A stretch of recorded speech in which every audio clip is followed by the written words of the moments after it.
ಶುಭೋದಯ, ನಮಸ್ಕಾರ, welcome to Yoyo Kannada. ಪ್ರಧಾನಮಂತ್ರಿ ಕಿಸಾನ್ ಸಮ್ಮಾನ್ ನಿಧಿ ಯೋಜನೆ ಪಿಎಂ ಕಿಸಾನ್ ಯೋಜನೆ ಅಡಿಯಲ್ಲಿ ಅರ್ಹ ರೈತರ ಖಾತೆಗಳಿಗೆ 22ನೇ ಕಂತಿನ 2,000 ರೂಪಾಯಿ ಹಣ ಜಮೆಯಾಗುವ ದಿನಗಳು ಹತ್ತಿರ ಬರುತ್ತಿವೆ.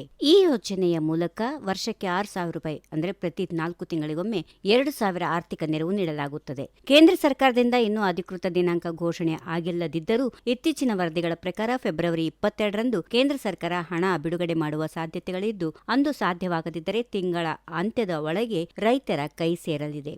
ವಾರ್ಷಿಕ 6,000 ರೂಪಾಯಿ ಆರ್ಥಿಕ ನೆರವು ಪಡೆಯಲು ಈ ಕೆವೈಸಿ ಅತ್ಯಂತ ಮುಖ್ಯವಾಗಿದೆ. ಇದು ಕಡ್ಡಾಯವಾಗಿದ್ದು, ಮಾಡದಿದ್ದರೆ ಕಂತು ತಡವಾಗಬಹುದು ಅಥವಾ ರದ್ದು ಕೂಡ ಆಗಬಹುದು. ಸರ್ಕಾರದ ನಿಯಮದಂತೆ ಆಧಾರ್ ಆಧಾರಿತ ಈ ಕೆವೈಸಿ ಪೂರ್ಣಗೊಳಿಸಬೇಕು. ಇದರಿಂದ ನಕಲಿ ದಾಖಲಾತಿಗಳನ್ನು ತಪ್ಪಿಸಲಾಗುತ್ತದೆ ಮತ್ತು ನೇರ ಹಣ ವರ್ಗಾವಣೆ ಡಿಬಿಟಿ ಸುಗಮವಾಗುತ್ತದೆ. ಈ 2,000 ರೈತರಿಗೆ ಬೆಳೆ ಖರೀದಿ, ಗೊಬ್ಬರ, ಬೀಜ ಮತ್ತು ಇತರ ಖರ್ಚುಗಳಿಗೆ ದೊಡ್ಡ ನೆರವು ಆಗುತ್ತದೆ. ಸರ್ಕಾರದ ಈ ಯೋಜನೆ ರೈತರ ಆರ್ಥಿಕ ಸ್ಥಿತಿಯನ್ನ ಬಲಪಡಿಸುತ್ತಿದೆ.